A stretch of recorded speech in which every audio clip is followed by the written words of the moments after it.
I first came on your show kind of talking about the kind of race debate in Britain, and you've had a lot of people on talking about that same subject. What do you think about it? What do you think about that whole debate over the last year since the kind of Black Lives Matter protests really erupted in the United Kingdom? Can I swear? It's absolutely fucking mental is what's happened, isn't it? I mean, it's absurd, and it troubles me. It troubles me a lot because people are being driven apart, and what we're forgetting increasingly is that you're black, I'm Jewish, he's mixed race, whatever. But that's not what really matters. We're not here talking because of our race or our skin color. We're all human beings. And I think increasingly we're forgetting that. And it worries me tremendously, it really does, because we've seen this before in history. When you divide people along racial lines, that does not lead to good outcomes. And I think that's what we've seen. And there's got to be a way for us to address inequality, different outcomes, the fact that racism does exist, that some people are intolerant, some people are bigoted, without driving us into our own silos. And I see personally this, as someone who, I was born in the Soviet Union, I didn't come to Britain until I was about 11, and I feel very lucky to be here. I've seen a different world, and it's not nearly as pretty as people like to think. And so to me, what the West created, the ability even for us to have a multi-ethnic society, that's very fragile, and it's quite difficult to keep together, and driving people apart on racial lines. And this, I mean, let's call it what it is. There are elements of sort of critical race theory that's being implemented now that's, it's got nothing to do with protecting minorities. It's just hatred of white people. That's all it is. I don't think that's healthy. I don't think it's healthy to be negative about groups of people because of their skin color. And I completely understand. I've experienced quite a bit of racism in my life. I apologise for it. You have. You need to keep it. I need reparations, mate. But I've experienced quite a lot of it growing up as a Jewish boy in Russia, having dark skin in this country when I came here in the 90s. I understand what it's like, and it's not pleasant. Of course it's not. But we must never throw away the baby with the bathwater. And I'm starting to think like we're throwing away the bath as well now. That's the level that we've got to. It's also as well, we're focusing on the things that don't matter. That's what your race, your immutable characteristics should be the least important thing about you. Because the reality is we have far more in common that separates us. But the problem with this ideology is it divides us, it puts us into camps, it focuses on immutable characteristics, and it's effectively dehumanizing. Because you become a straight white man. Well, what does that mean? You can be a straight white man from Kensington, go to Eton College and have the most privileged life. Or you can grow up in a council estate in Middlesbrough, have, from a one-parent family, grow up in desperate, grinding poverty. Those are two fundamentally different experiences of the world. Absolutely. You can be, a black woman who went to private school, from a very wealthy background. Again, your experience will be fundamentally different. So to just apply these blanket terms is reductive. And what it does is it creates anger and resentment. Because then you apply, and then you throw on top the word privilege. And look, some people are privileged, of course, and we all have different privileges: height privilege, beauty privilege, wealth privilege, whatever it is. But just to go to someone and go, "You are privileged because of X reason," that automatically makes someone angry. And when you start becoming angry, you disconnect and you don't come into the conversation. And if you do, the problem is with anger is you stop listening. And once you stop listening, it's over. There is no conversation. And when we stop talking to each other, we're going to face very real problems in society. And I would also say, as Francis says, like saying straight white man is very superficial, but also saying black is superficial. You'll know this better than anyone. A black African person culturally can be very, very different from a black Caribbean person, right? It's a completely different culture, and there's actually quite a lot of tension sometimes between people from those communities, And the thing that really sums up this judging people by how they look, how stupid it is. I remember when I was a comedian before the Great Plague, when we were still allowed to do comedy, I remember on the same day somebody was rude to me on the street. Maybe the guy was a little bit crazy, and he was racist to me. And I went home and I got an email from a comedy club where I was supposed to be performing, cancelling my performance, saying we've got too many straight white men on the bill. So I've experienced two things on the same day. Right? Well, look at Francis. Francis, you would say, is very white, but actually his mother is a dark-skinned Venezuelan woman. But you can't tell that by looking at him, right? You can't tell who a person is by their skin color. It's absurd to do that. And we have gone so far down that line. You know, I don't imagine this is what MLK dreamed of. I really don't. You both have really interesting backgrounds. You talked about, you know, your mother being Venezuelan and you were formerly a teacher, and you coming from originally from the Soviet Union. How do you think your own kind of personal backgrounds have shaped how you think on these issues? Well, I think number one, so Venezuela, for people who don't know, is now I would accurately describe it as a failed state. So if you go into a shop in Venezuela, for instance, you want to buy baby formula, you won't find the price on the baby formula because there's no point, because by the end of the day the price will have changed. That's how high the inflation rate is. So Venezuela was actually a deeply divided, deeply unfair society, which was divided on racial grounds. You know, that's how it was, unfortunately. In the late 90s, Chavez came to power in 99, promising a socialist paradise, backed by, you know, left-wing thinkers in this country, Owen Jones, Ash Sarkar, Jeremy Corbyn, all supporters of Chavez. And slowly but surely, you saw the country degrade, fall apart, you know, seizing the means of production. They see, you know, the Venezuelan economy is 97% dependent on oil. Chavez seized the means of production, seized the oil company, which was called PDVSA, put his own people in charge. As a result, the oil production fell apart. Corruption, because he was a person in charge, the corruption was absolute. And then you just saw it crumble. My grandfather was murdered. I know who the person was who murdered my grandfather, but in Venezuela, the police did not investigate crimes because investigating crimes was a sign of right-wing oppression. And then you see all this happen, you know, and abolishing capitalism. And then you see what happened with BLM, you know, talking about racial injustice. Like I said, of course, there is racism. Of course, there've been, what happened to George Floyd was awful, awful, awful. All of these things. But then you saw underneath, you opened the bonnet, as it were, and you saw abolish capitalism. And then you think, this is just the same thing. It's the same thing done around a different issue.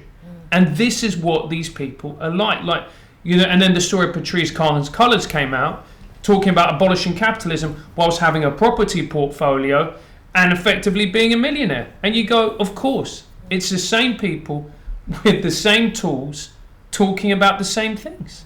She had a great explanation, though. She said she's helping black people by giving all the money to her family who are black people. It's great. Yeah. It's brilliant. You know, it's the same thing happening again. And when you've seen the trick once, it's easy to be fooled.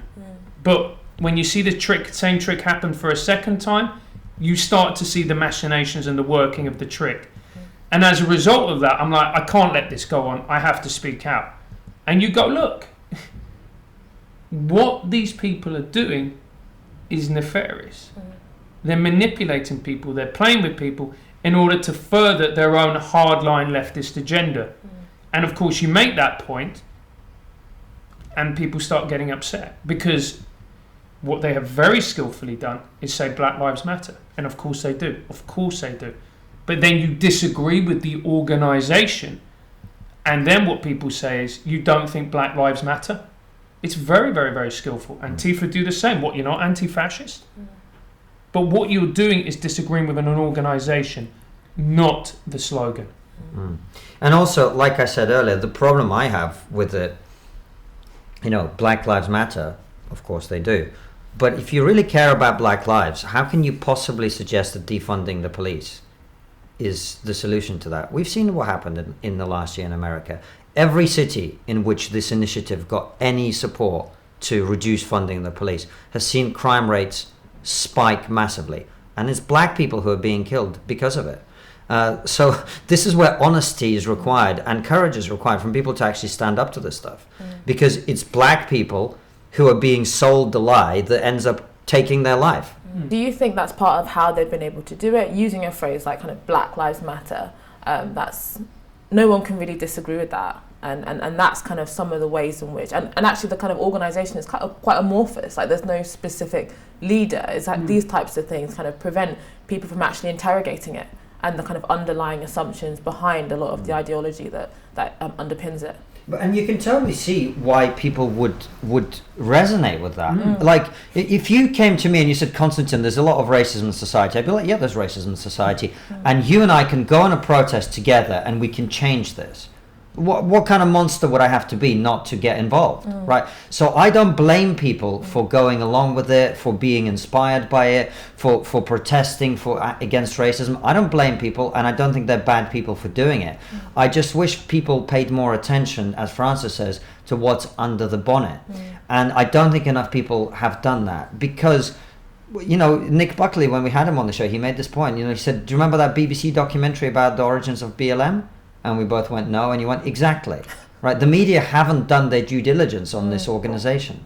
And the Martin Bailey tactic, which, again, we talked about, where you present one thing, and the moment anyone challenges that, you retreat to a much safer position, which is, well, of course Black Lives Matter, and you don't agree, well, you must be racist. That's a technique that they've used very, very powerfully. And I think, most people are decent people. They genuinely want to help. They genuinely want to make society better. And if you present people with a simple solution like that, and people are busy lives, they've got busy lives, they've got kids to feed, whatever, a lot of people will be tempted by that, because most people want to empathize. They want to be on the side of minorities, of people who are, historically marginalized, who've not had an easy life. I want to be on their side, but I also want to look into, is defunding the police the best way to protect minority communities? Well, I don't think so. Is abolishing capitalism the best way of doing it? I don't think so. Yeah. Is further breaking down the nuclear family, these are all BLM slogans. Is that the way that you get to a healthier society and a safer society for minority communities? I don't think so. And I think we should be able to have that discussion without resorting to epithets and all the rest of it. And I think one thing that people aren't talking about is the racism that black people have suffered, not just black people, but black people in particular, over the 70s, the 80s, the 90s, the 60s, the 50s, has left a lot of people with trauma, quite understandably so. They have trauma.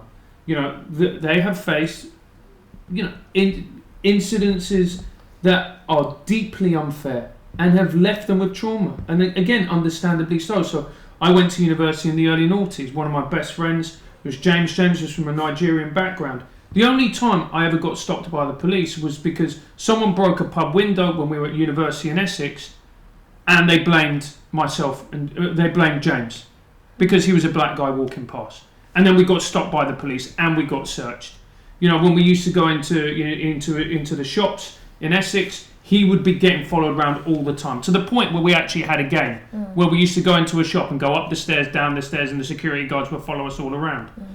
So you understand why people feel angry and they feel resentful as a result of their treatment. This is all totally understandable. The problem is that you have an organisation that comes along that, in my opinion, is highly political and is trying to further a far left agenda. That is not what it says on the tin. And they are playing with people's emotions. And they're playing with people's hurt, their trauma and their anger, which is justifiable. And you saw that outpouring on social media. But the problem is, in my opinion, is when you have this unprocessed trauma and this anger and this rage, it then makes it very, very difficult to have a rational discussion. And that's when the slogans come into play. Because the moment you disagree with the organisation, it sounds like you're disagreeing with the slogan. And that becomes an impossible position for the vast majority of people, particularly people who, have an ordinary job. Like one of my friends is a teacher in a private school. He said he felt under pressure to put a black square on his Instagram and to, do all the rest of it. Because if he didn't, it would seem like he was anti it. Yeah, we know an actor who was told by their agent that if they didn't put the black square on Instagram, they couldn't continue working together, basically. Right? And I mean, that to me, we've seen this before, right? It's not the first time, and the historical similarities are not attractive, let's say. But and we should be honest about this, Inaya, as well. And you know this again better than either of us. There's another part to this, which is there's a small group of people they are the race relations industry, right? And they just profit from all the misery that is happening around this issue. They get to go on TV, they get to be famous, they get to write books that are in any other world would be unread by anyone because they're not good.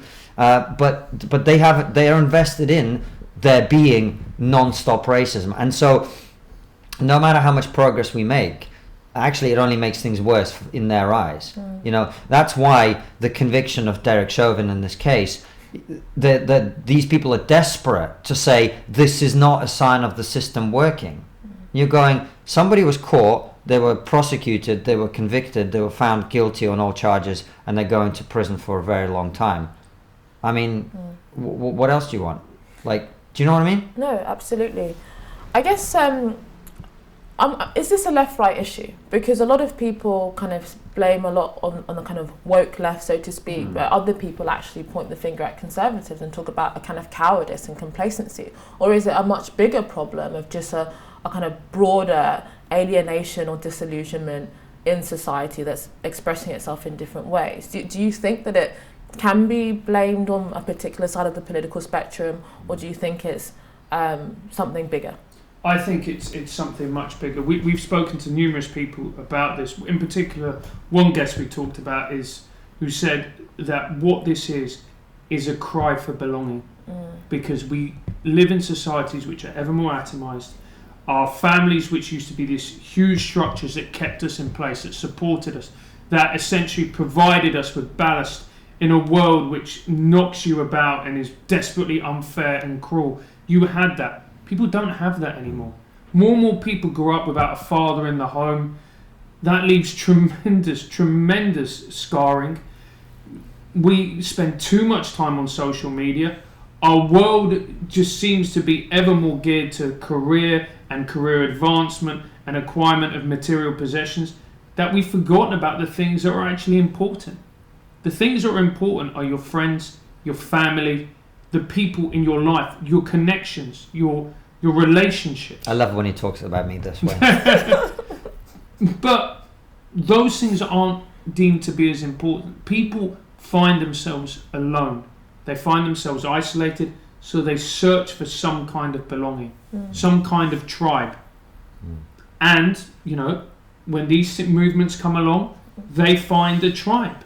And that's why, if all your friends are in support of this particular movement, organisation, political party, you're less likely to disagree with it, because if you do, you're seen as an outsider, and then you're at risk or actually expelled from the tribe.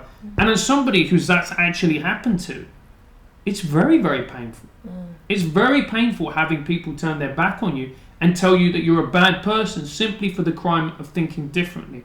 So a lot of people won't confront and won't actually interrogate and investigate these particular organisations, because they're terrified that if they do, they will become isolated as a result. I think the breakdown of the family is obviously a huge part of this, of course it is, but I also see it as a sort of civilizational issue as well. I think Western civilization has become tired. It's been very successful for a very long time. It's like that old warrior who's fought all his battles, he's had the glories, and now he's sort of like, you know, retiring.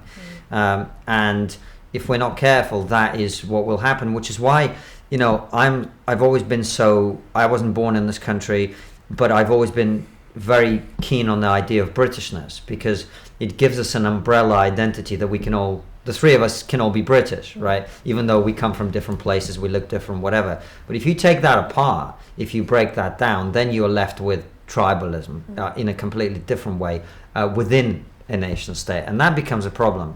So I see this very much, and I'm writing my first book called An Immigrant's Love Letter to the West at the moment, and this is what I really want to talk about. The West, you know, this cultural relativism, the idea that all cultures are the same, and it doesn't really matter whether it's America and Britain that are leading the world. What if you let the Chinese take over, or let the Russians take over? I'm Russian, right? And nothing will change. Everything will be just the same. Or, you know, if you care about racism, as people say that they do, you think there'd be less racism in the world if China was in charge? Or if Russia was in charge? I mean, it was funny, there was a Chinese advert of a Chinese girl is doing her laundry, and there's a black guy comes in and she throws. Have you seen Saw that, this? yeah, I've seen Right? it. You think these people running the world is going to make things better? Are you fucking kidding me?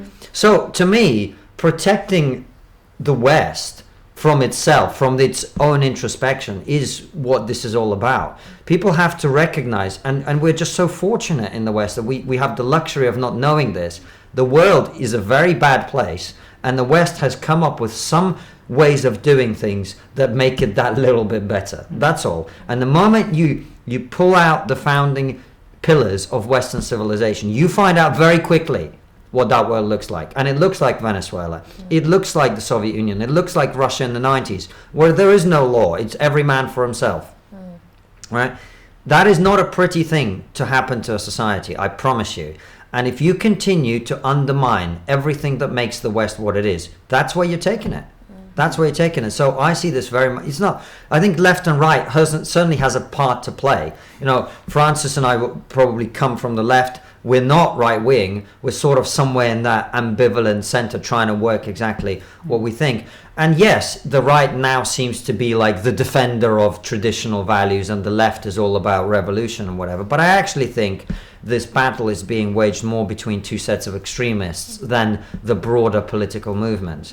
And we've just allowed the extremists, the loud voices, through the media, which we talked about earlier in the interview, to take over. You know, the people who are being given interviews and platforms on the mainstream media, people they shouldn't be deplatformed. They're just so uninteresting and so lacking in facts and research and data.